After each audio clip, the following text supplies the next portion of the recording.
Maintenant que vous avez vu les types de base, nous allons voir les instructions de contrôle de flux. Alors qu'est-ce que ça veut dire? Eh bien, d'un côté, vous allez avoir vos données, donc votre texte et vos nombres, ainsi que de nombreux autres objets que vous allez manipuler. Mais ça ne sert pas à grand-chose si vous les entrez directement et que l'ordinateur ne peut rien en faire. Il faut donc donner la possibilité à l'ordinateur de prendre des décisions. Et les instructions de contrôle de flux sont essentiellement ça, des endroits dans votre programme où vous allez dire à votre ordinateur où prendre telle décision.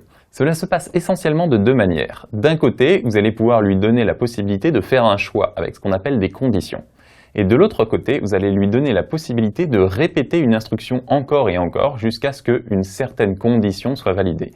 Ces deux instructions combinées vous permettront d'obtenir à peu près n'importe quel programme que vous désirez. Donc d'un côté, vous allez pouvoir lui dire « si tu rencontres ceci, fais cela » et de l'autre côté, vous allez pouvoir lui dire « fais ceci encore et encore et encore ». Et c'est là la puissance de l'informatique, c'est qu'un ordinateur ne se fatigue jamais. Les instructions que vous avez vues jusqu'ici étaient extrêmement statiques. En effet, tout ce que vous avez fait, c'est entrer des données directement vous-même et ensuite travailler dessus. C'est rarement le cas dans un vrai programme. Dans un programme utile, vous allez généralement récupérer des données ailleurs, par exemple en les lisant sur votre ordinateur, sur Internet, ou en demandant à votre utilisateur de saisir des données, et ensuite, votre programme va prendre des décisions, traiter ces données, et en sortir un résultat qui soit utile pour quelqu'un ou quelque chose. Pour cela, vous allez avoir besoin de pouvoir prendre ces décisions. La première chose que nous allons voir, c'est comment récupérer la saisie d'un utilisateur. Nous allons utiliser une nouvelle fonction, la fonction input. La fonction input s'utilise toujours avec une variable ou avec un autre appel de fonction. Nous allons donc utiliser une variable, la variable réponse, et nous allons lui attacher le résultat de la fonction input. La fonction input prend en paramètre une chaîne de caractères.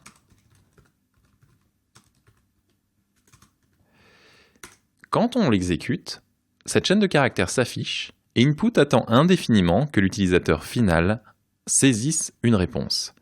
Bien évidemment, comme ceci, ce n'est pas très impressionnant puisque c'est vous qui êtes devant votre propre programme, mais quand vous apprendrez à créer des programmes qui marchent par eux-mêmes, cette question sortira de nulle part et posera la question à l'utilisateur qui répondra et aura donc une interaction avec votre logiciel. Ici, nous allons répondre et appuyer sur Entrée. Réponse contient maintenant cette réponse que nous venons de taper, en l'occurrence la chaîne de caractères bien. Si je tape type sur réponse, j'obtiens bien str. Réponse contient donc bien une string. Si l'on veut rentrer un chiffre, par contre, il va nous falloir faire une conversion. En effet, si par exemple je veux demander quel jour sommes-nous aujourd'hui,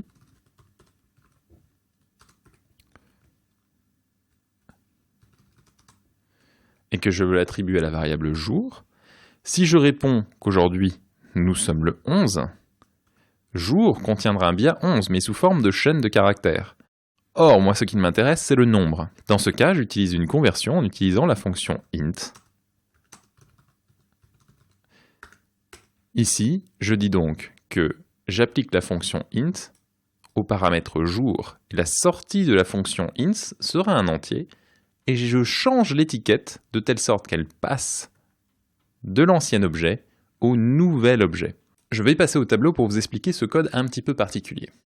En effet, nous avons deux fois la variable jour qui apparaît, avec jour égale int jour. Pour bien comprendre cette instruction, il faut se souvenir que jour est une étiquette qui pointe sur un objet string. En effet, input retourne toujours un objet string et le 11 que nous a rentré notre utilisateur sera forcément sous forme d'un string. Et il nous faut donc le convertir pour pouvoir après le manipuler comme si c'était un entier. Pour pouvoir opérer cette conversion, nous allons d'abord, dans un premier temps, prendre cet objet string qui donc a une étiquette jour attachée dessus et lui faire passer en paramètre dans la fonction int. Pour rappel, on peut imaginer que la fonction est un peu comme une petite usine dans laquelle on fait passer les choses vers le haut, donc par ici, et qui ressortent par la gauche sous la forme d'un nouvel objet. Voilà. Ce nouvel objet ici ressort de ce côté-ci. Et donc cette instruction nous permet de dire que nous allons appliquer l'étiquette jour à la nouvelle valeur qui vient de sortir de int. Qu'est-ce qui se passe? Nous retirons ce lien-ci et nous le réattachons au nouvel objet. En vérité, on ne fait pas vraiment une conversion. On prend l'objet initial, on crée une nouvelle valeur avec un nouveau type, on oublie l'objet initial puisque retirer l'étiquette va entraîner le fait que Python supprime cet objet, et on assigne l'étiquette au nouvel objet. Ce n'est donc pas une conversion, mais plutôt la création d'un objet tout neuf. Cette technique est très souvent utilisée dans tous les langages de programmation. Et pour d'autres contextes, par exemple, imaginez que vous vouliez avoir un système de vote et que vous ayez des voix. Et qu'ici, vous avez 200 voix. Si vous avez un nouveau bulletin qui arrive, vous voulez ajouter ce bulletin à la valeur initiale. Ce que vous allez faire, c'est faire voix, ensuite égale, puis la valeur de voix précédente, plus 1. Ce qu'il va se passer, c'est qu'ici, cette voix, en fait, est une étiquette sur le nombre 200 que nous avons créé ici. Nous lui rajoutons 1. Ceci va créer un nouvel entier, un nouvel objet, 201, et nous allons lui réattribuer l'étiquette initiale voix, ici. Et ainsi, notre nouveau voix vaudra 201. Maintenant, nous pouvons retourner sur le terminal. Notre jour est maintenant de type entier. C'est important de l'avoir sous forme d'entier puisque les jours sont généralement utilisés sous forme de calcul. Par exemple, si on veut savoir ce qu'il se passe dans 5 jours, on va généralement faire quelque chose comme ça pour obtenir le jour 16, ce que nous n'aurions pas pu faire avec un type chaîne de caractères. Bien, maintenant que nous avons trouvé un moyen de récupérer une valeur donnée par l'utilisateur, il va falloir vérifier ce qu'il y a dans cette valeur. Le fait est que vous ne pouvez pas savoir à l'avance ce que va saisir l'utilisateur. Et pour cette raison, nous avons des opérateurs logiques qui nous permettent de la tester, de vérifier si elle entre dans un certain cadre, si elle respecte certaines conditions. Les opérateurs logiques les plus connus sont les opérateurs mathématiques, vous les avez probablement vus en primaire. C'est par exemple l'opérateur supérieur. Si j'ai envie de savoir si mon nombre de jours est supérieur à 5, je fais ceci, je fais entrer, et j'obtiens une réponse immédiate, sous la forme d'un booléen. Je vous avais parlé des booléens dans la partie précédente. Le booléen, true ou false, true pour vrai, false pour faux, va exprimer la réalité à un instant T.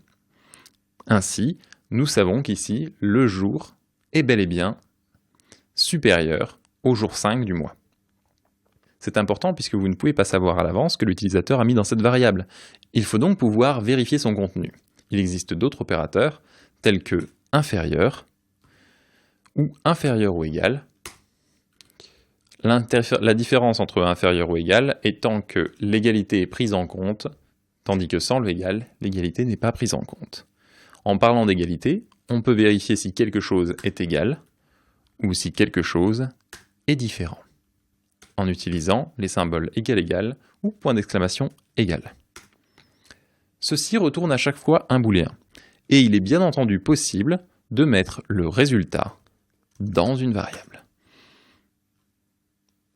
Je peux ensuite vérifier, comme d'habitude, le type de ma variable, ici vous voyez que c'est un booléen, ou l'afficher. Néanmoins, il y a d'autres opérateurs logiques dont vous n'avez pas entendu parler à l'école. Par exemple, l'opérateur logique in. L'opérateur logique in vous permet de demander à Python si quelque chose est dans quelque chose. Par exemple, si vous avez une question, hop,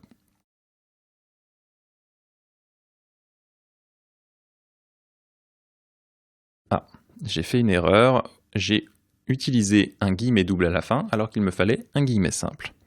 Ici, vous voyez que l'erreur est une syntaxe error, c'est-à-dire une erreur de syntaxe. Et ici, il me dit IOL pour end of line, donc la fin d'une ligne, est arrivée alors que nous étions en train de construire une chaîne.